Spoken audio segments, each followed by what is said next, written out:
Bom dia, boa tarde ou boa noite para você que está assistindo mais um episódio, não importa o horário, do Relacionando, o podcast que tem a missão de falar sobre gente, tem a missão de falar sobre um mercado corporativo cada vez mais humanizado, tem a missão de dar holofote para quem realmente merece.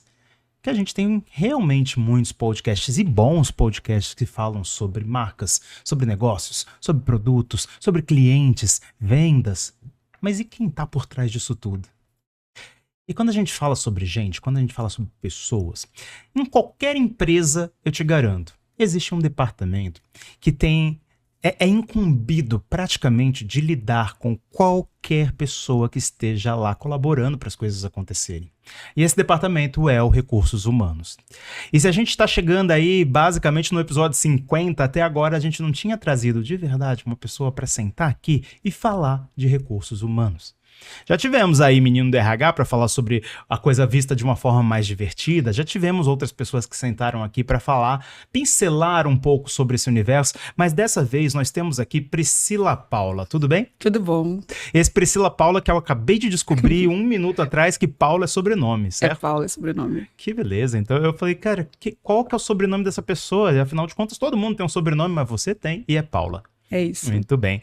Priscila Paula, que é Recursos Humanos de carreira, certo? Uhum. Eu quero muito agradecer a você por estar aqui e me permitir que a gente tenha um episódio que é praticamente voltado para esse público dos recursos humanos que assiste a gente. Acho que quase todo mundo que está aqui hoje no nosso podcast é da área de recursos humanos, no mínimo de gestão de pessoas, de comunicação interna, gente que cuida de gente. Então, é um prazer receber você aqui. Eu que agradeço, obrigada pelo convite. É a primeira vez que eu gravo um podcast, assim. Que legal, que honra. Então eu tô muito animada, tô muito feliz, assim, de muito poder animada falar. E nervosa. Relaxa um pouquinho, solta os ombros. Acho que daqui a pouco, quando o papo fluir, vai ficar mais tranquilo, mas eu gosto de falar, de conversar, então pra mim, conversas sempre são de bom tamanho, né? São muito apropriadas e a gente consegue discutir, enfim, acho que a minha vida é muito baseada em conversas também, acho que as conversas me levam a lugares de grandes construções, assim, na minha vida. Eu tenho visto, principalmente seguindo você no LinkedIn, que isso tem sido uma constante na sua vida ultimamente, né? Ser convidada para conversas. Exatamente. E era uma coisa que eu não tinha expectativa que acontecesse. Olha, eu tenho amigos que estudaram comigo na escola que eram publicitários apenas e hoje são pessoas famosas, recebendo prêmio do IBEST aí de comunicólogos e etc, que fazem shows e etc. Fala, gente, quando isso aconteceu na vida dessa pessoa? Quando ela olhou e falou, eita, nem eu tava esperando, né? E hoje tá aí você indo por esse caminho do queremos te ouvir, queremos ouvir o que a Priscila tem pra falar, né? Sim, é muito louco, né? E aí eu sempre trago um recorte de ser uma mulher negra, né? Ah, sim, sem dúvida. E quando eu lembro que minha mãe falava assim pra mim, Pri, você podia palestrar, você fala super bem, você podia palestrar. E aí eu falava, nossa, palestrar pra mim era uma coisa muito distante. Sim. Então, assim, eu sempre imaginava um cara mais velho, branco, naquele lugar de palestrante. Então, eu me imaginar nesse lugar era um sonho impossível. E hoje eu sou palestrante. E eu nem falo que eu sou palestrante justamente por isso. Às vezes eu falo, não, eu falo que eu sou speaker, né? Que o speaker é o palestrante, mas... Mais bonitinho. Mais bonitinho, mas assim, né? Eu falo, né? Eu converso. Mas assim, hoje eu palestro de uma forma muito inusitada, sem de fato ter ido atrás disso, mas as pessoas chegam até mim e eu acho importante, né? Porque eu sou uma voz potente dentro do mercado, principalmente nas relações de RH. E eu falo que eu sou um RH disruptivo, fora da curva. Então eu falo que as pessoas não querem ouvir. Ah, não, mas aqui a gente quer ouvir exatamente isso.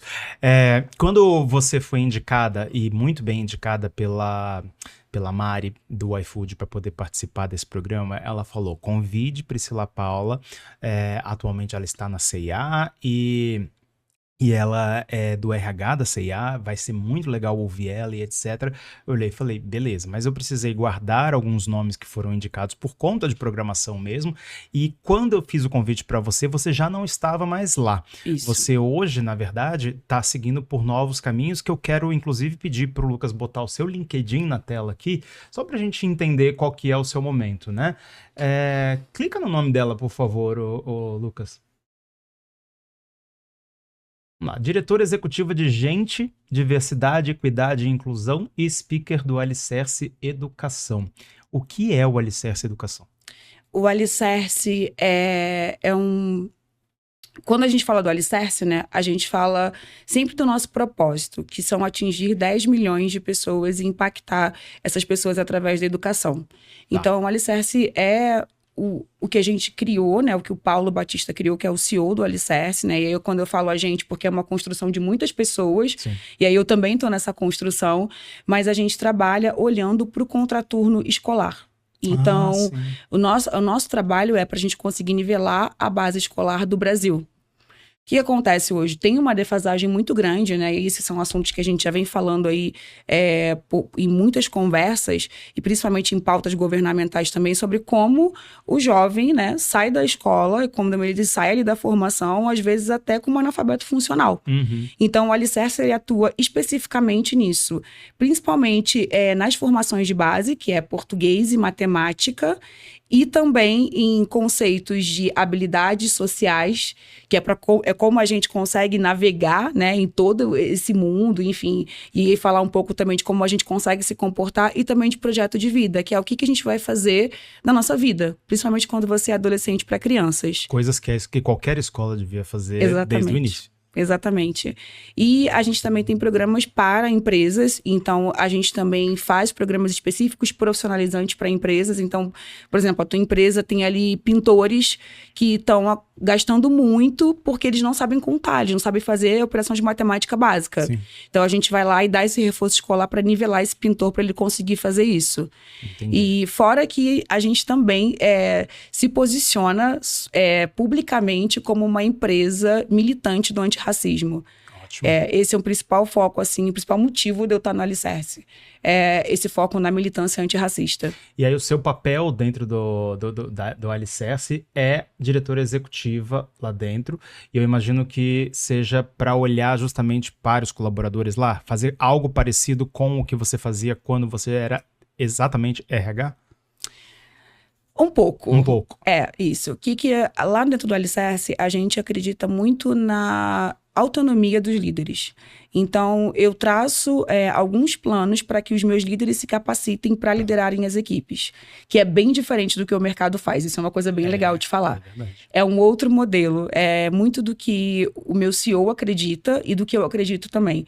Então, formar bons líderes para que eles liderem as equipes sem intervenção, talvez, de um RH ali para chegar como aquele lugar que o RH sempre tá, né? Ih, chegou o RH. Todos os lugares que eu passei era assim. Chegou o RH. Então, a gente, para tirar essa conotação do RH ser um vilão, a gente está profissionalizando, habilitando e treinando esses líderes para que eles consigam ter independência dentro das suas equipes. Entendi. Obrigado, Lucas. Pode tirar. Primeira vez que alguém analisa meu LinkedIn, que medo.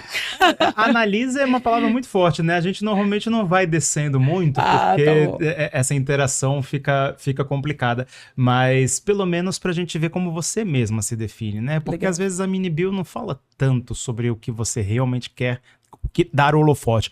E na rede social, normalmente, a primeira coisa que você faz é dar holofote para aquilo que você quer que as pessoas saibam. Verdade. Né? Então, é por isso que a gente gosta. E se a pessoa falar, não, mas a minha rede social é o Instagram, por exemplo, a gente traz o Instagram. O Instagram, da pessoa, legal. Né? Porque às vezes o Instagram fala mais sobre ela do que o próprio LinkedIn, né? E se você está acompanhando até agora aqui e ainda não me conhece, meu nome é Felipe dos Santos, eu sou palestrante da área de relacionamento interpessoal, as relações humanas, e apresentador do melhor podcast corporativo focado em gente, o Relaciocinando. E se você ainda não se inscreveu para poder ficar sabendo dos episódios que vão saindo toda segunda, aperta esse botãozinho que está aqui embaixo, se inscreve, curte o episódio, isso, você ajuda muito a gente fazendo isso. E se você conhece outras pessoas que se interessam justamente sobre esses assuntos, comportamento, recursos humanos, gestão de pessoas, comunicação interna, a gente teve neurociência, compartilha com outras pessoas, com seus pares, com seus líderes, com a sua família. Vamos fazer do Relaciocinando um projeto cada vez mais sólido?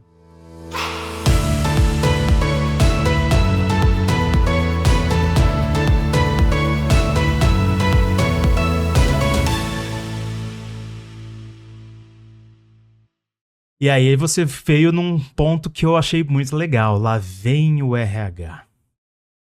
E aí, o RH, que é hoje um departamento, às vezes até guarda-chuva, né? Porque agora a gente tem a coisa, em algumas grandes empresas, principalmente, umas coisas um pouco mais bem definidas. Existe o pessoal de benefícios, o pessoal do Talent Acquisition, o pessoal da integração, o pessoal do recursos humanos mesmo, mais burocrático e etc. Mas ainda assim, quando as pessoas ouvem recursos humanos, elas lembram demissão, punição, advertência. Por que a gente deixou acontecer isso? Por que o recursos humanos virou esse sinônimo de coisa ruim? Eu tenho uma teoria para isso, tá? Eu acho que até pela questão também de movimentação, de como é que essa área foi começando a se definir, né? A gente era primeiro ali uma área de departamento pessoal, e aí eu lembro que eu comecei a trabalhar em consultoria de recursos humanos. Ah, legal. Lá no Rio de Janeiro. E aí eu lembro que uma vez eu fui fazer um trabalho numa consultoria, e era uma porta assim, sabe? Uma porta com drywall, e tinha um buraquinho. E ali você falava com a RH. Então, pelo buraquinho. Pelo buraquinho. Então você chegava ali, aí dentro do buraquinho você falava, aí batia lá aquela sinetinha, né? Tipo a campainha, e aí vinha uma pessoa, oi, tudo bom? Boa tarde, sou do RH. E aí você resolvia. Então acho que essa cultura, né? Como o RH foi trazido nesse contexto, acho que gerou essa coisa muito do lá vem o RH, sabe? E depois, acho que com a evolução e com o tempo, o RH virou uma área de suporte aos líderes. Tá. Então, o que acontece, né? Eu tenho um profissional ali que está com um determinado problema. E aí o líder não consegue resolver. Ele vai para o RH e o RH traz uma resolução ali.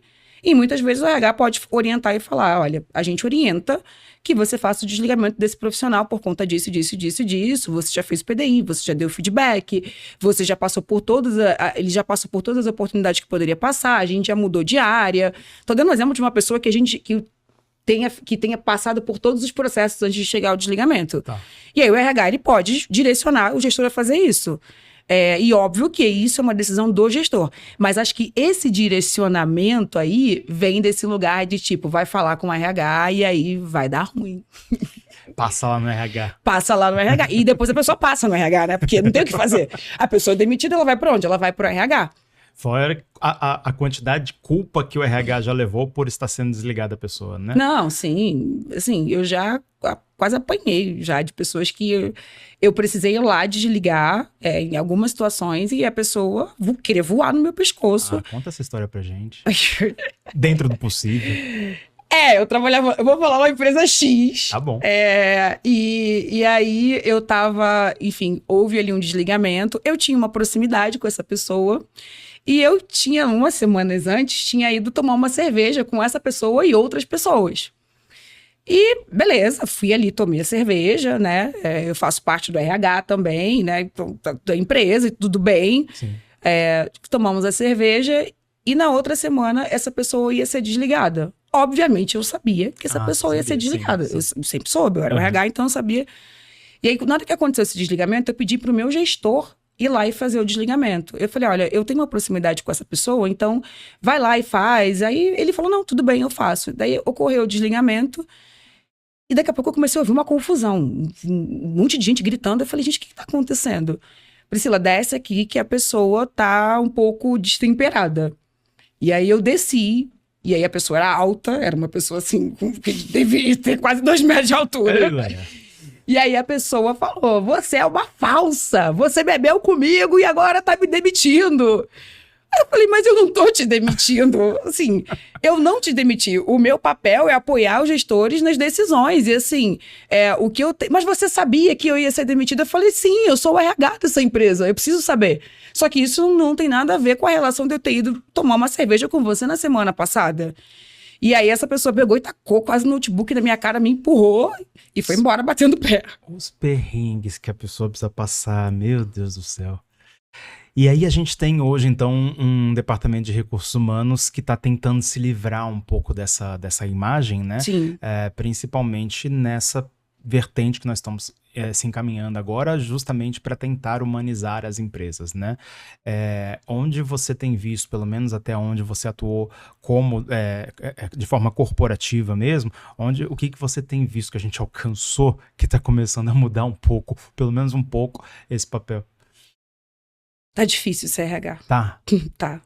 Assim, eu achei que você ia dizer que tá um pouco mais fácil. Tá difícil. Eu tenho conversado com muitas amigas minhas que são de RH e todas elas trazem o mesmo contexto. Tanto mulheres negras quanto mulheres brancas trazem. Priscila, tá difícil, tá muito complicado. Cada vez mais a gente entrou num lugar de respostas imediatas, né? De, olha, eu tô falando com você, você tem que me responder agora. E eu também... Aí entra um pouco do geracional também, né? A geração, ela tá mudando. E acho que é a primeira vez que a gente trabalha com 5 gerações dentro de um contexto, eu ouvi né? falar isso mesmo. Então, essa é a primeira vez que a gente tem um boom geracional. A gente tá com 5 gerações atuantes e trabalhando. E as pessoas estão muito ansiosas. Ansiosas por rede social, ansiosas por respostas imediatas, ansiosas porque elas querem ter ali tudo na palma da mão, que é o que a gente tem o tempo todo. E o tempo do RH é o tempo de Deus, eu sempre falo isso. Não é o tempo dos homens. Às vezes, para eu tomar uma decisão sobre uma determinada pessoa, eu preciso passar por trás de vários projetos, várias camadas, várias decisões que não são somente do RH para eu conseguir fazer isso. Então, eu acho que o tempo, sabe, está sendo o maior gargalo agora do que a gente tem dentro de RH. O que mudou? Eu acho que as pessoas de RH estão mais conscientes, então estão mais estudiosas em temas que não são os temas só que a gente aprende na faculdade. Assim, o que eu aprendi na faculdade hoje, se eu te falar, eu uso super pouco. Porque como a gente teve... Mas tem sido assim, né? A gente tem muita mudança comportamental, principalmente quando você fala de gestão de pessoas. Então, as metodologias e o jeito que eu aprendi a fazer RH não é o jeito que eu aprendi na faculdade. É o que o mercado foi me moldando e o tipo de conhecimento e o tipo de profissional que eu quis me tornar. Sim. Então, eu queria muito me despadronizar do local de RH. Até porque eu não sou uma pessoa de RH padrão, né? Para ser diretora executiva. Então, eu nunca fui padrão desses lugares, nesse espaço de RH. Então, eu sempre tentei usar bastante de mim, eu, Priscila, como pessoa, e isso, óbvio, que tem também uma carga mental ali, emocional, para conseguir fazer RH. Então, eu acho que de mudança, assim, eu vejo que as pessoas estão... A gente está se reunindo mais, sabe? A gente está conversando mais, a gente está trocando mais, a gente está ouvindo mais os profissionais que estão do mercado. Então, além do estudo teórico, eu acho que tem isso de bom. A gente mudou nesse sentido, sabe? RHs com RHs. A gente acho que está mais próximo um dos outros agora. Legal. A gente conversou, fez uma pré-conversa antes, e você estava contando para mim de um lugar especial que você passou, que foi a Mutato, que definiu um pouco quem é a Priscila hoje, né? Sim. Conta para quem está assistindo agora aí um pouquinho disso. A Mutato. O olhinho brilhou. A Mutato. A Mutato é um lugar que está no meu coração. Quando eu saí do Rio de Janeiro em 2018, né? E cheguei em São Paulo. E aí eu cheguei em São Paulo aleatória. Cheguei assim, sem entender o que era o mercado de São Paulo. Porque aqui tem um game, né? Tem um business aqui que é muito diferente do Rio de Janeiro. Principalmente se você for parar lá na Faria Lima. Exatamente. Não parei. Ainda bem. Mas assim, quando eu cheguei em São Paulo, eu fiquei um pouco perdida, desnorteada. Eu falei, nossa, o que eu vou fazer? Eu tinha acabado de sair da Copa do Mundo, do revezamento da tocha. Eu trabalhava com evento, com produção, com marketing, dentro de RH, né? Sempre no escopo de RH. Mas era um mundo completamente diferente. Aí passei por algumas empresas aqui em São Paulo até eu chegar na Mutato. E a Mutato é uma agência de publicidade, né? E a Mutato foi o primeiro lugar que eu vi 50 pessoas pretas reunidas. Olha só. Então, eu entrei na Mutato e aí eu falei assim... Eu tava no refeitório, eu lembro que eu olhei assim e eu falei, gente... Por que tem tanta gente preta no mesmo lugar? E aí foi uma coisa de auto-identificação, sabe? E aí eu digo que a Mutato me tornou uma mulher preta. Engraçado que para existir a identificação precisou existir a estranheza antes, né? Exatamente. E acho que além nem só a estranheza, né? Porque a minha estranheza era entrar numa empresa e ver outras pessoas negras que não fosse eu. Que não fosse eu, uma mulher preta e de pele retinta. Então, assim, eu vi um monte de pessoas, eu vi um monte de pessoas pretas. E aí eu fiquei olhando e falei, nossa, o que tá acontecendo nesse lugar? E ali foi que eu comecei a me letrar racialmente. E entender o que era o racismo, entender de situações que eu passei, entender como eu cheguei até ali, mesmo sendo uma mulher preta. Então, a Mutato, ela me transformou no que eu sou em relação a ser uma pessoa que luta contra, que combate o racismo, desse lugar que eu tenho de ser uma mulher negra, mas também do lugar onde eu posso educar as pessoas, onde eu posso ensinar. E a publicidade, né? A publicidade, eu sei que tem suas controvérsias, mas eu gosto da publicidade. A publicidade me ensinou a ver a vida com outros olhares, assim, sabe? Do como a gente consegue influenciar as pessoas através de um filme, de um vídeo, de uma propaganda. Então, isso foi muito rico para mim dentro do contexto de RH. Eu aprendi comunicação. Então, hoje eu lidero a área de comunicação interna que eu aprendi na Mutato. Eu aprendi PR, que eu não sabia nem o que era PR, né? Que é relações públicas. Então, eu aprendi dentro da Mutato. E isso enriqueceu muito o meu repertório. Imagino. Muito. E até te ajuda a chegar hoje como uma speaker ali. Né? Sim, exatamente. Então, isso foi o que enriqueceu o meu repertório em relação a estar em RH. A gente estava falando, né, de coisas que mudaram. Eu acho que agora o RH também deixa estar um pouco mais aberto. Sabe? Então, assim, antes a gente só olhava para RH, a gente olhava para conteúdos, a gente olhava para leitura de RH, e agora a gente também consegue dar palpite em outras áreas, que é muito do que eu faço. E isso enriquece o trabalho do RH, porque você começa a conhecer de fato o trabalho das outras pessoas e você começa a entender por que aquilo não flui, né? Não dá para falar de RH sem falar de comunicação. Eu sempre falo isso. Porque não adianta o RH fazer uma política maravilhosa e você não ter uma boa comunicação, e você não ter um bom engajamento, e você não conseguir divulgar isso da forma certa, e você não conseguir atingir o público-alvo. E isso é uma skill de comunicação, de quem trabalha com comunicação. Eu sempre briguei com a comunicação das empresas, porque porque o RH, assim, antigamente tinha uma coisa de, nossa, o RH e a comunicação, sempre dava problema. Porque é isso, se você não comunica bem, você não engaja, você não faz nada, você não treina, você não engaja, você não encoraja as pessoas, você não chama elas para você, porque a gente, como gente, cultura, a gente precisa chamar as pessoas, né? Então, para mim, RH e comunicação precisam estar lado a lado. Então, a Mutato, para mim, foi um lugar de aprendizado do que é a comunicação, sabe? Se sua empresa não tem um departamentinho de comunicação interna, é disso que ela está falando. Hoje, se você não consegue representar em comunicação com seus colaboradores o que o RH precisa passar, o que todos os departamentos que cuidam de gente precisam passar, você vai ver qual é a dificuldade imensa que você tem de fazer com que as pessoas estejam engajadas. E engajado parece uma palavra difícil, né? Por que será que as pessoas não estão rendendo o que elas estão rendendo? Por que será que as pessoas, elas não estão vestindo a camisa? Porque, enfim... Será que a gente não está preocupado demais com os clientes, preocupado muito pouco com as pessoas que estão lá dentro, né? E tem muita empresa que... Você teve esse gostinho de trabalhar numa agência de publicidade, de trabalhar no mundo corporativo. Eu também tive. É muito diferente. Acho que até para um RH que viveu os dois mundos, causa muita estranheza. Sim. Porque o RH de uma agência de publicidade precisa entender que as coisas são um pouquinho mais maleáveis. E numa empresa, as coisas são um pouquinho mais certinhas, mais metódicas, né? Então, quando você tem esses dois mundos na sua cabeça, você consegue achar um denominador comum, eu imagino, né? Então, fica mais fácil para você entender pessoas e entender o quanto você precisa falar com elas, né? Eu ficaria um episódio inteiro para falar sobre isso. Aqui no Relacionando, a gente tem um momento que, já que você é do RH, um momento de integração, um momento onboarding, o crachá da firma. Eu costumo tirar uma foto sua segurando a plaquinha do nosso podcast e aí em tempo real eu vou imprimir aqui um crachazinho enquanto a gente conversa e esse crachá é seu, você pode usar, pode levar para sua casa depois. Um dia eu brinco que eu vou reunir todos os crachás aqui um dia, vou colocar essa missão para ela acontecer, vão ser 50 crachás por aí, mas vamos lá, vamos fazer? Vamos. Eu vou pedir para você segurar a plaquinha do jeito que você achar mais legal. Geralmente eu que faço onboard. Agora eu vou fazer onboarding comigo. Vou fazer onboard com você. Uhum. E esse aqui é mais do que especial. Bem, e aí enquanto a gente conversa, vai saindo aqui. Já foi a foto? Já foi a foto. Nossa! Se você quiser, inclusive, eu já fico com a plaquinha. O que vai acontecer agora é que vai sair aqui... na nossa impressorinha querida. Eu amo essa impressora de verdade. Beleza. E aí, na sua linha do tempo, você sai da Mutato e entra no mundo corporativo, isso, certo? Uhum. Você entrou direto em qual empresa? Na C&A. Na C&A. Saí da Mutato e entrei na C&A. Para assumir o que exatamente? A cadeira de gerência de treinamento e desenvolvimento lá na C&A chamam associados, colaboradores dos associados do Brasil. Associados do Brasil. Uhum. Tá.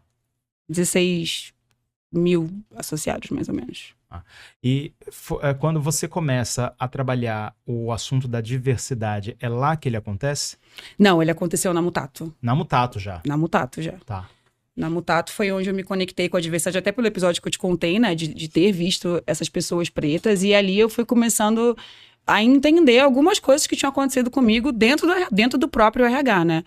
Então, da falta de representatividade, de não ser ouvida, do entendimento das coisas que eu fazia. Então, assim, ali foi onde surgiu essa pulguinha.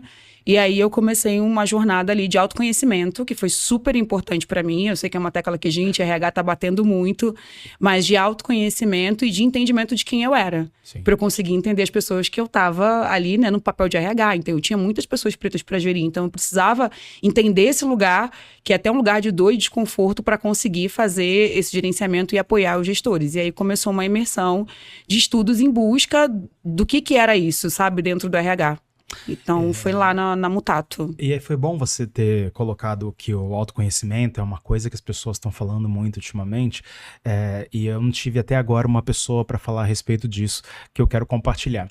A minha percepção é que as pessoas acham que a gente embarca em modinhas. Até pouco tempo atrás, a modinha era a empatia. Né? Até pouco tempo atrás, a modinha era o propósito, agora a modinha é o autoconhecimento. Na minha visão, o que acontece é o mercado, e não só o mercado, mas as nossas gerações, elas vão trazendo uma espécie de... se você for colocar numa analogia com um jogo, você vai passando de fase, cada fase tem um centro, um pilar central, né? E aí a gente começa a ver algumas necessidades sendo chamadas por conta disso. Acho que no momento a gente está começando a perder um pouquinho a nossa identidade. Se eu tiver que buscar um único exemplo para dar de justificativa, as redes sociais. Quando a gente começa a colocar uma foto nossa que a gente está vendo que aquela ali não é a gente, que a gente encheu de filtro, ou que a gente trabalhou para parecer alguma coisa que a gente não está vivendo, a gente começou a viver um mundo de ilusão, né? Estou chateado, mas estou postando uma foto sorrindo na praia porque eu quero que as pessoas acreditem que a gente está sorrindo. A gente está começando a precisar muito entender quem somos nós de verdade. Então não é uma modinha, é o momento de se conhecer, né? É o momento do autoconhecimento. Eu tô falando bobagem, você concorda comigo? Não, eu concordo. E eu lembro que eu comecei... Eu tô com 36 anos, né? E eu lembro que eu comecei a minha trajetória de autoconhecimento quando eu tinha 29 anos, assim. 29. Eu ainda tô fazendo isso. Mas isso é pra sempre. Porque nunca acaba, exatamente. É um lugar onde você vai se descobrindo a cada fase que você vive, a cada momento que você tá. Então, eu comecei aos 29 anos. Eu lembro que eu tive uma crise e aí eu comecei a chorar. A crise dos 29.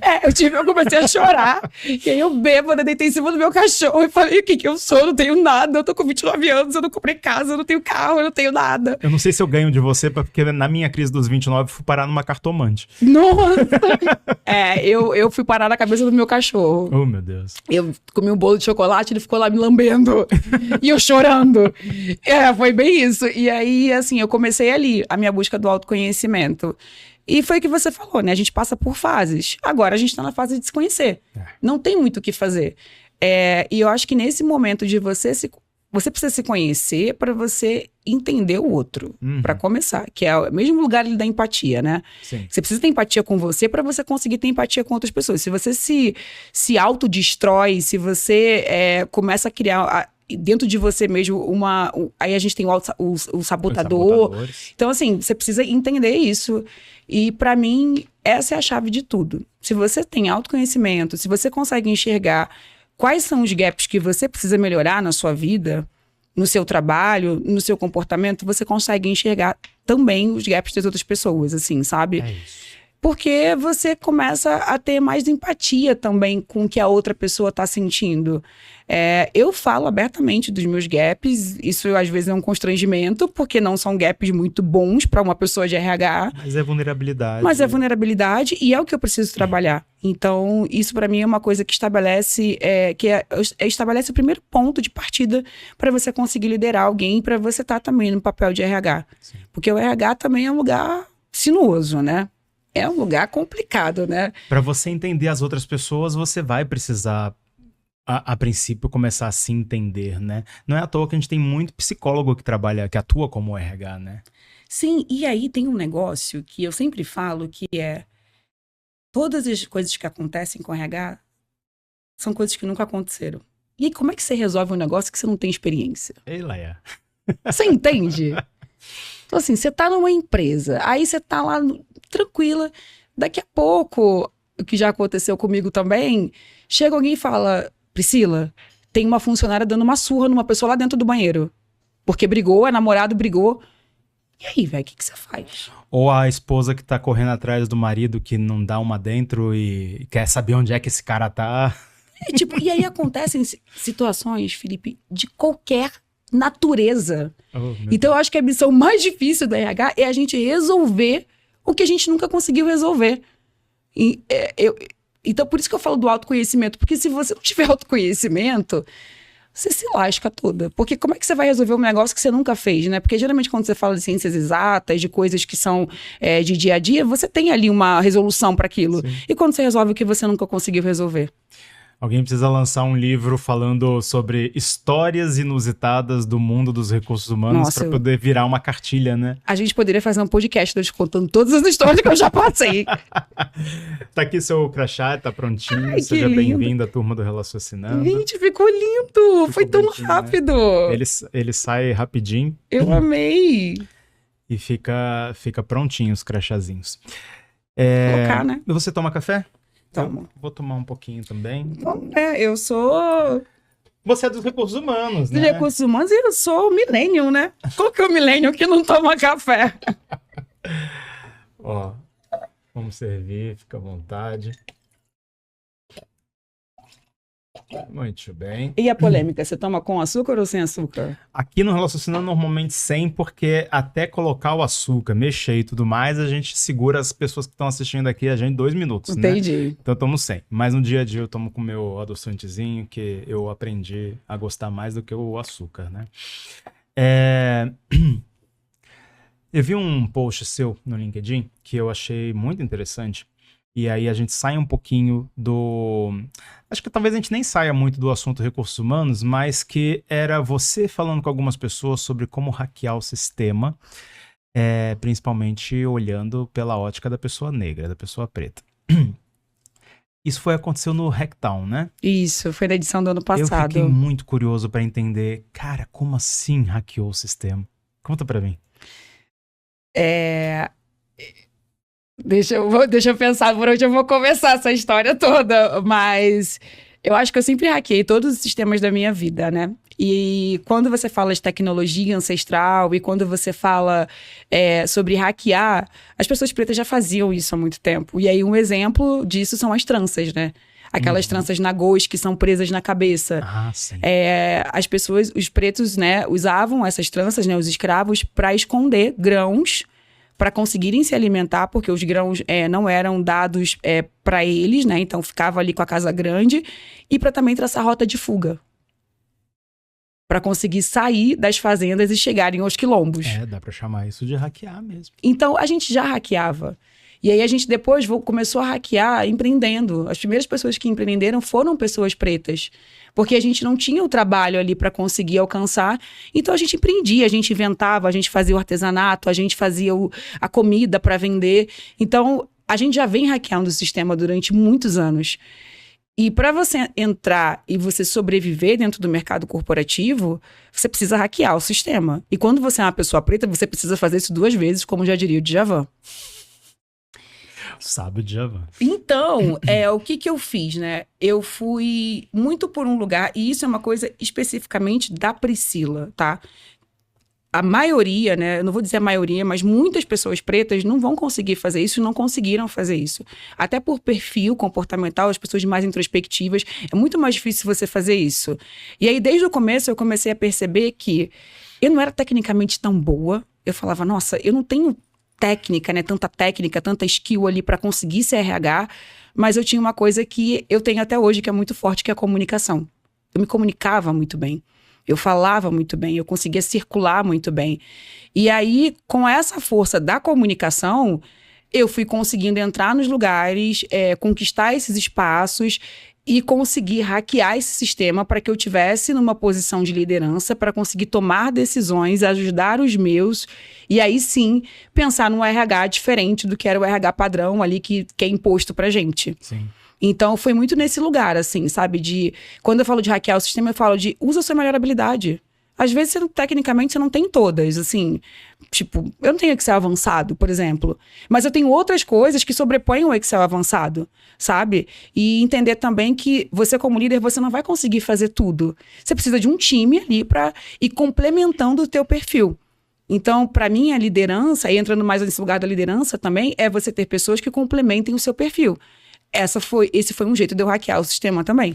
Cara, que legal. Eu pensava assim, nossa, eu não manjo de Excel avançado, então eu vou contratar alguém de RH que use Excel avançado e aí tá tudo certo, eu consigo rodar meu time com isso, sabe? Fora trazer mais uma pessoa para conectar esse time ainda mais, né? Porque quanto mais cabeça, mais ideias, quanto mais ideias, né? Mais resultado. Muito bom. E aí você falou sobre liderança e uma das coisas que você tem batido na tecla é sobre a liderança feminina. Sim. Né?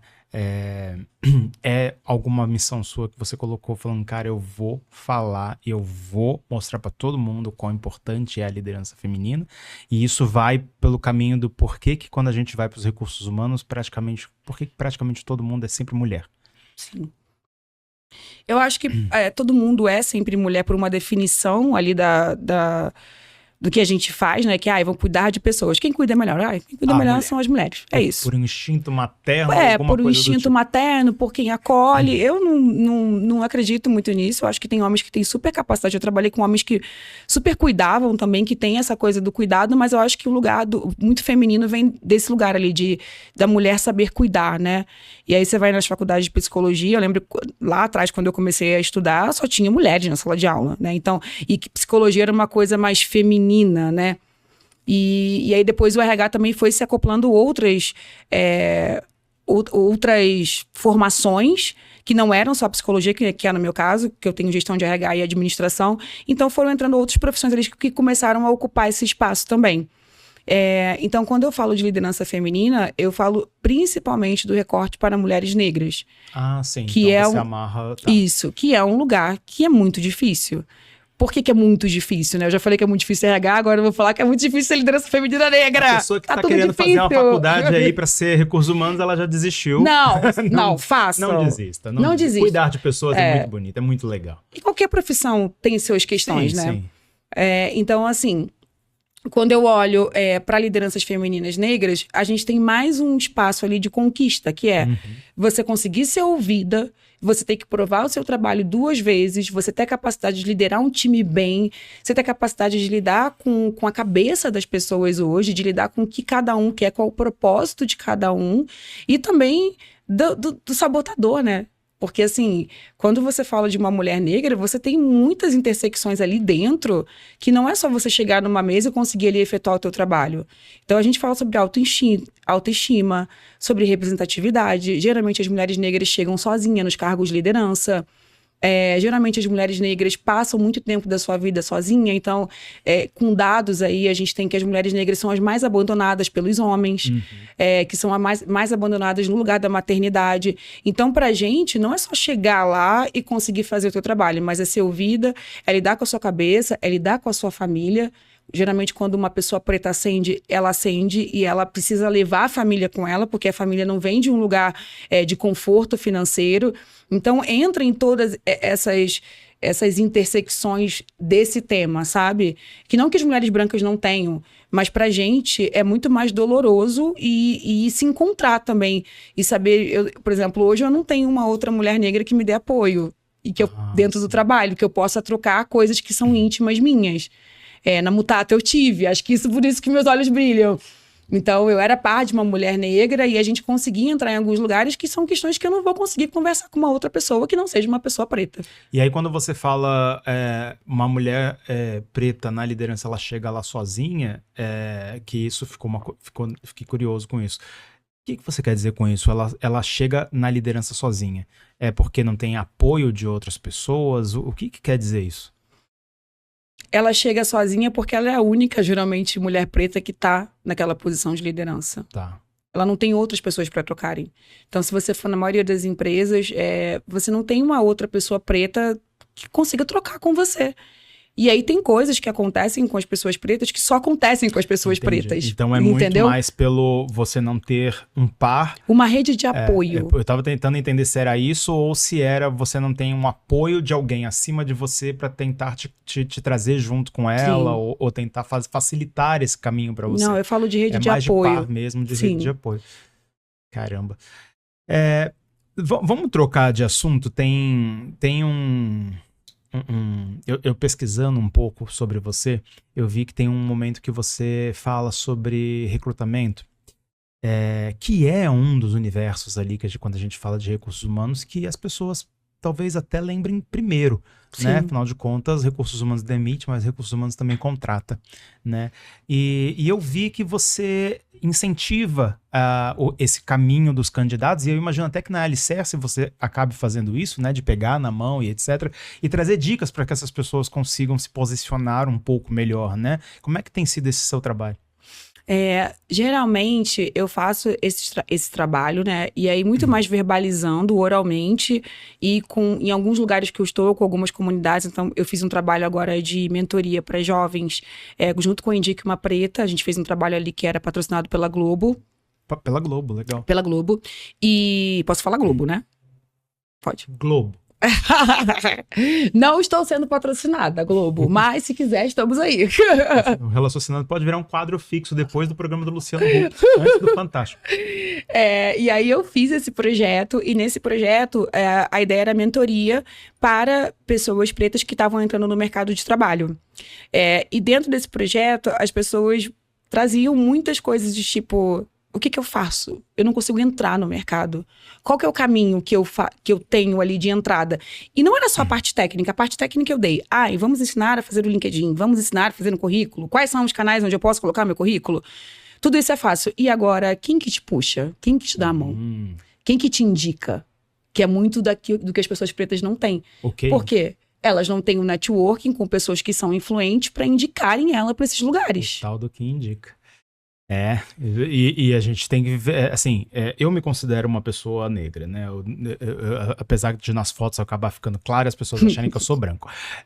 Mas eu tenho alguns privilégios que eu vivi a minha vida toda e eu não posso reclamar deles, que é, por exemplo, sempre ser indicado por outras pessoas. Acho que se eu fiz uma entrevista de emprego que me empregou uma vez, foi muito. Todas as outras eu fui indicado e fui trilhando a minha carreira em cima disso. Isso é uma coisa que faz muita falta quando você, né, que é essa coisa do compadre, né, de você, opa, tô indo pra lá, tô te puxando junto e tal. Cara, quando você fala sobre isso, eu consigo entender. Deve fazer uma falta muito grande porque você tem que se vender. E se vender é um negócio muito difícil, cara. Faz. Na Mutato eu contratei uma pessoa, eu posso falar o nome dela, que é a Gabriele. Gabriela é uma excelente profissional. E quando ela chegou, ela veio de um lugar de call center. Então, ela tinha uma fala bem característica, né, de pessoas que trabalham no ambiente de call center. E eu lembro que ela veio, assim, toda tímida, toda, sabe, envergonhada para fazer entrevista comigo. E eu tirei todos os meus vieses naquela hora e eu analisei a competência dela. Uhum. E ela entrou para trabalhar comigo, que foi na Mutato também. E essa garota hoje, ela é um sucesso, sabe? Ela é muito boa. Mas por quê? Eu tirei os meus vieses e eu dei oportunidade para ela entrar. Porque eu sabia que ela não ia conseguir sair de uma empresa de call center para trabalhar numa agência de publicidade. E aí eu me dediquei, eu treinei, eu dei tempo pessoal meu, eu dei o meu tempo, né, até o meu tempo psicológico, sabe? Tipo, eu doei para ela e valeu a pena. Assim, já fiz isso outras vezes, que não valeu a pena, mas tá tudo bem também, sim, nem sempre a gente acerta. É o que eu falo, é não pautar pelo que não dá certo, é pautar pelo que dá.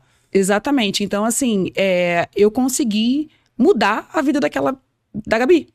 Eu consegui mudá-la de profissão, eu consegui tirá-la do mercado que ela não ia conseguir entrar num varejo, numa publicidade, e eu consegui moldar ela para ela fazer isso. E hoje ela tá em outra agência, ela tá super bem. Então, eu acho que é desse lugar que a gente parte, sabe? E aí, na segunda mentoria que eu fiz com essas meninas, elas me pediram ajuda para arrumar emprego. E aí eu falei, gente, o que eu faço agora? Rede, conexões, que é o que a gente vive falando. E aí eu comecei a acionar as pessoas que eu conheço, acionei as pessoas da C&A, acionei as pessoas que eu conheço de mercado e falei, eu não consigo ajudar, mas eu tenho quem te ajude. Então é muito nessa potência, sabe? Se você acende, cara, ajuda as outras pessoas. Tipo, usa a tua rede pra fazer com que essas pessoas cheguem aos lugares que elas precisam chegar. É por isso que eu falo que eu sempre uso o meu trabalho pra ajudar os meus. Então é isso, eu conecto rede. Se eu não conseguir te ajudar, Felipe, eu vou te conectar com alguém que ela vai te ajudar. Ela pode não te dar um emprego, mas só uma conversa, uma fala, um cafezinho ali vai te dar um mindset, vai te abrir um outro lugar e você, de repente, consegue ter uma ideia bacana de chegar onde você quer chegar. Entendi. Então, eu falo de recrutamento e seleção, que são os princípios básicos que todo mundo aqui é de RH, então vocês devem saber, mas eu também gosto muito de falar sobre aonde você consegue fazer essas pessoas chegarem, sabe? Como você conecta elas com a empresa certa, com a pessoa certa, no lugar certo, e não só deixar ela ali, vou colocar aqui, cadastranovagas.com e ficar lá sentado, se candidatando, esperando alguém te chamar para trabalhar e você desesperado porque tá desempregado, entendeu? Então as minhas mentorias são muito nesse lugar, de acolhimento psicológico mesmo. Caramba. As vagas afirmativas, quando elas surgem nas redes sociais e etc., elas estão surgindo porque as empresas estão vendo que ou elas fazem isso, ou elas começam a ficar com uma imagem, né, debilitada e tal, ou elas estão surgindo porque existe de fato um trabalho, um caminho aí sendo trilhado e isso, de certa forma, é muito positivo. As tais das vagas afirmativas. Que pergunta polêmica, hein? Então acho que eu fiz a pergunta certa, então. E vamos lá. Eu acho que tem intencionalidade, tá? De algumas empresas, mas eu acho que na sua grande maioria é pra ali tapar um buraco e aí eu sou obrigada a fazer isso, então bora fazer. Eu acho que a intenção, ela vai além do recrutamento e seleção, que é o que a gente sempre fala. Não adianta você incluir a pessoa, largar ela lá dentro, que é o que acontece na maioria das vezes. Largar ela lá dentro e falar, beleza, eu contratei uma pessoa preta, já incluí, fica aí, bora que bora, vamos jogar teu jogo, vamos fazer a meritocracia rodar, vamos fazer suas entregas, e aí vamos esquecer que você demora 3 horas para sair da Zona Leste e chegar no seu trabalho, vamos esquecer que você mora no lugar que é um cubículo, que você não tem espaço para conseguir trabalhar direito, que você não consegue se alimentar bem, que você tá correndo, que você sustenta uma casa, que você tem um filho pequeno. Então é isso, sabe? Beleza, vamos fazer as vagas afirmativas, eu super concordo, eu acho que tem que fazer, mas como é que eu tô cuidando dessas pessoas lá na ponta? Eu quero cuidar dessas pessoas? Porque na maioria das vezes a gente não quer cuidar. A gente quer colocar a pessoa lá e quer que ela rode, quer que ela entregue. E aí a gente esquece por tudo que ela passa, a gente esquece por tudo que vem atrás daquela pessoa e que faz ela chegar naquele lugar que ela tá. E aí surge a letra E no meio de diversidade e inclusão, que eu tenho visto, ainda bem, ela cada vez mais presente, Sim. que é para falar de equidade. Exatamente. Que é como você nivela as pessoas, né? E aí, nem nivelar, não vou nem usar essa palavra, porque essa palavra é ruim. Mas como é que você coloca todo mundo no seu ponto de partida? E aí aquela história, né? Como é que eu faço que todo mundo fique no mesmo ponto de partida para a mesma linha de chegada? Então é muito nesse lugar, assim, sabe? Eu fico triste, de verdade, de ver as pessoas pretas quebrando. Assim, doentes, porque elas não conseguem. Elas entram nas empresas, mas elas estão muito atrás. Porque a educação não foi a mesma, a base não foi a mesma, o sabotador, aí tem um sabotador ali, e aí geralmente você tá sozinha ou tá sozinho, você é a única pessoa ali naquele lugar. Então, é muito difícil você conseguir partir do mesmo lugar, tendo todas essas coisas ali que carregam a sua história, sabe?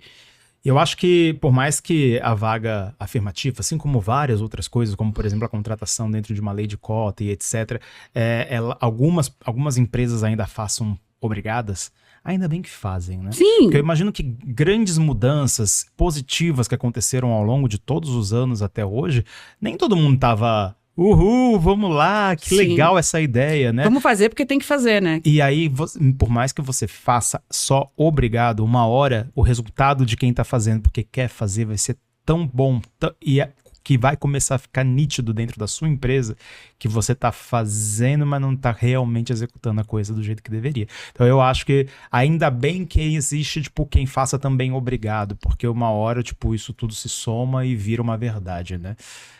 Eu gosto muito disso. E aí a gente está falando sobre diversidade, inclusão, equidade, e eu soube que você foi considerada uma das mulheres top 50, se eu não me engano. Foi top 100. Top 100? Isso, de pessoas que estão influenciando o mercado. Que legal, que legal. Olha aqui, a gente devia ter aberto, aliás, nosso papo com essa informação, né? Que é uma informação muito, muito bacana. Você saber que você está dentro de um grupo muito específico, que é um grupo que está falando e as pessoas estão ouvindo. Sim. Né? O próprio Relaciocinando aqui é um podcast que, quando eu fico sabendo que alguém de fato ouviu e absorveu aquilo, eu brinco o tempo todo com essa história, porque foi uma das histórias que mais me pegou. A gente tem uma diretora de um cliente nosso da agência que falou que a terapeuta dela indicou para ela um dos episódios do Relaciocinando, porque um dos convidados que passou por aqui era também paciente dela. Que legal. Você olha e fala, caramba, né? A gente tá fazendo alguma diferença, né? Como é que você se sentiu quando ficou sabendo que você, de fato, tinha sido colocada dentro desse grupo? Nossa, eu não sabia nem expressar, assim. eu falei, aqui é aquela história que eu te falei, eu falei, gente, como assim? O que eu tô fazendo nessa lista, sabe? Vem muito desse lugar, que é uma coisa que eu faço e eu só vou fazendo, sabe? A minha vida toda foi assim, eu fui movida muito pelo querer, pelo olhar e falar... Cara, eu vou fazer alguma coisa, eu vou dar um jeito, ali, né, de seguir fazendo. Eu vou dar um jeito de chegar nesse lugar que eu quero estar. E eu fiquei muito orgulhosa, essa lista é uma lista LGBTQIAPN+, né, então eu sou uma mulher que faço parte da comunidade também, e eu falo sobre isso abertamente, geralmente eu começo as minhas palestras falando sobre isso, né, e aí eu quebro vários tabus, né, sou uma mulher preta, carioca, LGBTQIAPN+, sou uma pessoa umbandista também. Umbandistas também. Sou umbandista. Legal. E aí é isso, né? Eu fico brincando que eu bato a cota da meta. Que legal. Se você ainda não assistiu o episódio que a gente fala basicamente sobre religiosidade, e a gente trouxe 2 representantes do Candomblé e da Umbanda aqui, cara, assiste porque vale muito a pena e conecta com o que a Priscila tá falando aqui. E olha quantas características, quantos adjetivos que normalmente não estão presentes nos principais grupos de holofote, né? Tem revistas aí, que eu não vou falar o nome agora, que são revistas muito conhecidas, que já sofreram muitas críticas porque a capa das pessoas mais influentes, etc., obedecia um padrão que você olhava e falava, cara, isso não dá orgulho, é o contrário, né? Olha que padrão que a gente não deveria ter mais, né? E recente, né? Não tô falando de décadas atrás, tô falando de agora. É muito louco isso, e além disso, eu sou bissexual, né? E aí eu já tive casamentos com homens... hoje eu me relaciono com uma mulher e isso também causa uma certa, né, de olhar ali no RH e falar, nossa, mas ela estava casada com um cara e agora ela tá com uma mina, como assim, né, pra quem não... se decide, não? Exatamente, não se decide, então, né, que a gente fala que é a bifobia, né. A bifobia. Então, ainda tem isso, né, porque quando... Eu acho que você é mais aceito quando você se autodeclara como uma pessoa lésbica do que quando você se declara como uma pessoa bissexual, assim, dependendo em alguns lugares, assim, sabe? Porque a pessoa, quando você fala que é lésbica, obviamente você gosta de outras pessoas, de outras mulheres. Tudo que demora pra pessoa entender é mais demonizado, é mais criticado, é mais, né? Hoje as pessoas já entenderam que existem pessoas heterossexuais e homossexuais e tá bem claro, gosto de homem, gosto de mulher, né? Aí começam a surgir outros termos e aí até as pessoas entenderem de uma vez por todas isso, e vai demorar, é base pra crítica, é base pra frescura, é drama, ela não sabe o que quer, ela tá inventando moda, né? É muito louco. E assim, o que isso influencia na sua vida, né? Tipo, mano, por que você precisa... Eu diria que ela entender, mas por que você precisa entender que eu sou bissexual, mano? Eu sou e ponto. É isso. Pra você isso é só uma informação. Pra mim, isso muda a minha vida, mas pra você é só uma informação. É só uma informação, mas eu vim pra cá hoje gravar ouvindo no rádio que uma pesquisa do The Economist que saiu dizendo que as pessoas estão levando, em média, 50 minutos por dia falando sobre a vida dos outros e não cuidando da sua própria. Fofoca. 52 minutos. Vamos arredondar para 1 hora. Ou seja, a gente leva 7 horas por semana falando sobre a vida dos outros. Nossa. 7 horas. Não sabia disso. Né? A tal da fofoca, sim, com certeza. Então, imagina, se a gente vai começar a falar da vida dos outros, significa que muito tempo disso é falando mal, né? Não é sempre falando bem, né? Então, a gente está realmente cuidando muito da vida dos outros, talvez porque a gente esteja precisando do quê? Da tal do autoconhecimento. Sim. Se a gente levar mais tempo tentando entender a nossa cabeça e a nossa vida, talvez a gente não tenha tanto tempo livre, né, para entender a vida dos outros. Verdade. Né? E puxa uma coisa a outra, né? Eu queria falar contigo também sobre a desumanização do RH. Opa! Se a gente estava falando aqui sobre criar um mundo cada vez mais humanizado, vem uma pessoa, senta para falar sobre a desumanização da RH que está acontecendo nesse exato momento? Que acontece nas minhas experiências. Nas suas experiências. Isso. Que é assim, que é o RH. Eu sou uma pessoa que eu gosto de sair, eu gosto de passear, eu gosto de viajar, eu gosto de beber, eu gosto de falar besteira. Eu sou divertida, eu sempre tô com alguma piada pronta, eu sou carioca, né? Eu sempre tô com alguma piada pronta.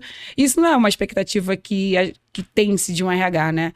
Então é muito daquela caixinha padrão da pessoa que vai lá e te treina, que tá sempre, né, com uma roupinha mais arrumadinha, mais engomadinha. E aí a gente esquece que por trás do RH tem uma pessoa ali, né? E além de eu resolver o problema dos outros, eu também tenho os meus problemas para resolver. Tem dia que eu também não vou estar bem, sabe? Tem dia que eu não vou estar bem para falar com alguém, tem dia que eu não vou estar tão confortável para te dar um conselho, uma orientação tão bacana, sabe? E eu não sou o que a empresa é, eu faço parte da empresa. E isso é um lugar que eu acho que dói bastante para quem é de RH. Às vezes a gente está num lugar que é um lugar de sinuoso, né, que ao mesmo tempo que, preciso vestir a camisa da empresa, mas preciso também olhar para os colaboradores, aí a gente olha para o lucro, então assim, preciso diminuir aqui, tirar o budget daqui e olhar para o lucro, então eu tenho que fazer a empresa diminuir, fazer eficiência, mas eu também tenho que deixar as pessoas felizes, e isso buga aqui o tic-teco, viu? Eu imagino. É muita terapia na cabeça para você conseguir sair desse lugar de você não ser culpada de tudo, às vezes eu me sinto culpada de tudo que acontece. Porque, o RH. Mas foi o RH. E quando eu vejo os posts no LinkedIn, que eu quase morro. Que eu falo assim... Qual foi o último que... Eu falo, gente, por que vocês estão falando disso? Sabe, tipo... Post de demissão, acho que são os... Eu vou falar polêmica de novo. Os posts de demissão, pra mim, são os mais difíceis de ler. Porque a pessoa vai lá e fala, porque aconteceu isso, a minha demissão foi assim. Foi assado, o RH fez isso. Às vezes, no processo da demissão, você está tão nervoso, você está tão nervosa, você está tão desconfortável que você nem ouve o que a gente fala. Eu já fiz várias... Se você corre para escrever, você vai colocar um ponto de vista que é um só. Único. Né? Eu já fiz várias demissões que a pessoa que eu fazia o desligamento falava, olha, isso vai acontecer. A pessoa me ligava no dia e falava, Priscila, o que eu tenho que fazer mesmo? Porque a pessoa não tá preparada psicologicamente para aquilo, às vezes. A cabeça dela já tá em todas as consequências que aquele desligamento vai trazer para a vida pessoal dela, né? Que ela não tá errada, ela vai começar a sofrer com antecipação e ela não vai ouvir o que você tá falando. Sim, e às vezes, assim, a culpa é do gestor. Sim. A culpa não é do RH. Sim. Tem hora que o RH precisa fazer o que o CEO tá mandando, que o gestor tá mandando e que o diretor tá mandando. Até porque, na maioria das vezes, o diretor ali, que é o diretor de negócio, ele sobrepõe o RH. Então, assim, não é só culpa do RH, sabe? Tem coisas que... É óbvio que tem profissionais de qualquer área que cometem erros, e obviamente eu já cometi erros na minha trajetória, e esse é super normal, porque a gente vai afunilando, vai, né, se desenvolvendo. Mas, assim, não é só culpa do RH. Todos os posts que eu vejo, porque o RH fez isso. Alguém pode, por favor, culpar o gestor? Alguém pode culpar quem mandou demitir a pessoa, e não só o RH? Então, assim, eu acho que a gente tem pouca empatia com os profissionais de RH, sabe? Eu sinto que as pessoas têm pouca empatia comigo, em todos os lugares que eu passei. E de falar, gente, eu também sou RH. Uma vez eu passei mal numa entrevista, num desligamento. Eu passei mal. Caramba. E aí a pessoa ficou com raiva, falou que eu fui... ela não ligou pra mim, ela não tava nem aí. Eu falei, eu estava passando mal. Agora nesse lugar. Começo a entender a desumanização, porque é aquele momento em que você olha e fala, ninguém tá olhando pra mim como ser humano também, né? Sim. Eu tô aqui fazendo um papel frio, teoricamente, porque eu tô executando um processo da empresa que é completamente natural, como a gente contrata, a gente demite. Sim. É normal, né? Eu falei outro dia num vídeo que as empresas, as pessoas falam que, porque não existe essa coisa de empresa preocupada com o colaborador, isso é uma falácia. Eu olhei e falei, gente, tem que dividir a empresa em dois. Um é a empresa como empresa. A empresa não existe para falir ou para ser filantrópica. Se for para ser filantrópica, você vai saber antes de ser contratado. A empresa, ela serve para ter lucro e sobreviver, ser autossustentável. Existe o outro lado da empresa como agente social, agente comunitário, que cria ali toda uma comunidade e cuida daquelas pessoas. Se a sua empresa é só a parte fria, que só quer ver... Uma tristeza, é uma pena isso, porque realmente hoje eu já tô conseguindo ver essas empresas se dividindo nesses dois papéis. Mas vai precisar existir uma Priscila que em algum momento vai pensar como a empresa que precisa demitir, que precisa desligar pelo argumento que for. Precisa. Porque é uma decisão administrativa, enfim. Sim, e né? a gente tem hoje... E o gestor pode até ter tentado colocar uma demissão ali, né, que seja até injusta, talvez, e etc. Mas isso não importa. Não importa, né? Mas isso não é o seu papel. Aquele desligamento foi pedido, foi aprovado, ele vai acontecer e é a Priscila que vai demitir, né? Que eu vou Você vai executar. Exatamente. Você vai executar. E a gente fala muito também de desligamento humanizado, né? Então tem um processo hoje que é feito para isso, para você não chegar ali e você quebrar a pessoa na hora de fazer um desligamento, entendeu? Mas será que é sempre 100% viável de aplicar o desligamento humanizado? Eu acho que talvez não, depende muito da empresa, né, que você tá, de como você vai fazer isso. Minha empresa, por exemplo, é remota. Eu preciso desligar remoto.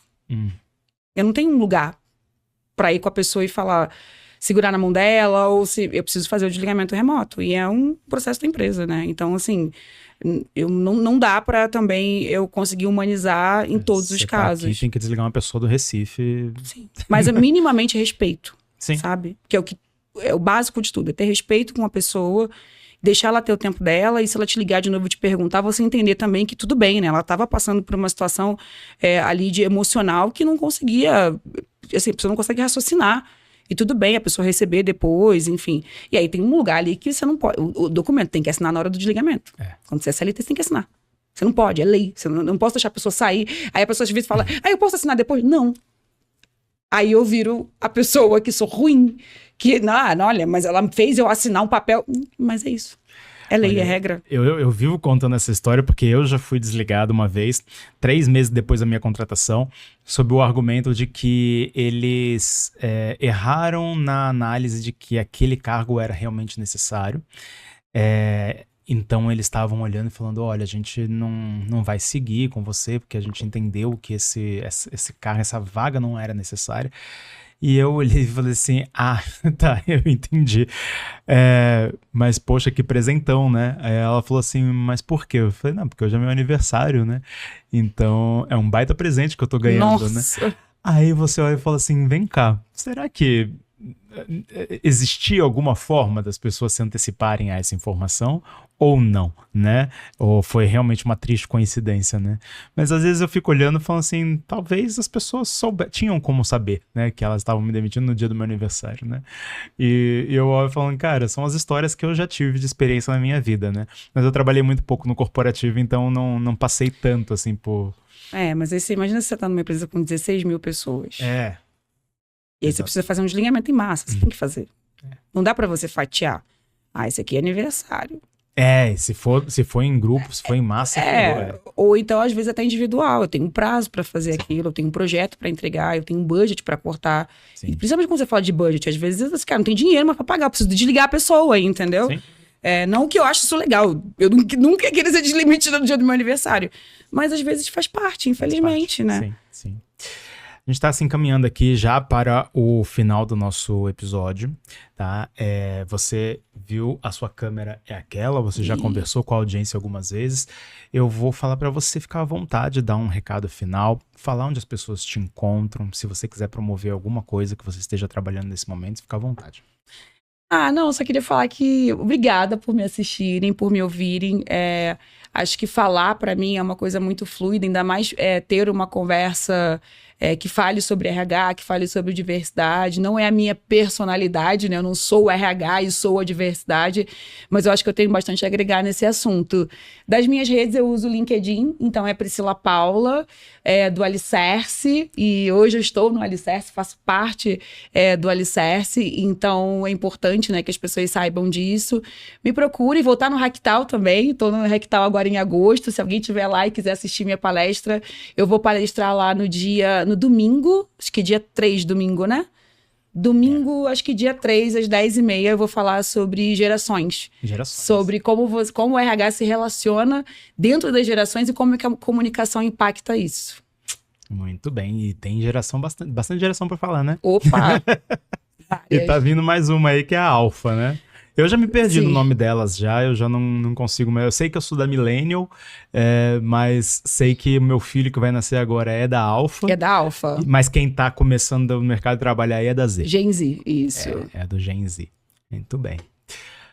Como eu disse no início do episódio, a gente ainda não tinha tido a oportunidade de botar uma pessoa nessa cadeira que realmente escancarasse um pouquinho do universo dos recursos humanos, tanto da parte muito positiva, como das partes que não são tão bacanas assim, porque eu acho que qualquer departamento tem sua luz e tem sua sombra, né? Mas quando a gente fala de recursos humanos, muito tem se dito sobre a necessidade desses departamentos serem mais humanos e menos recursos.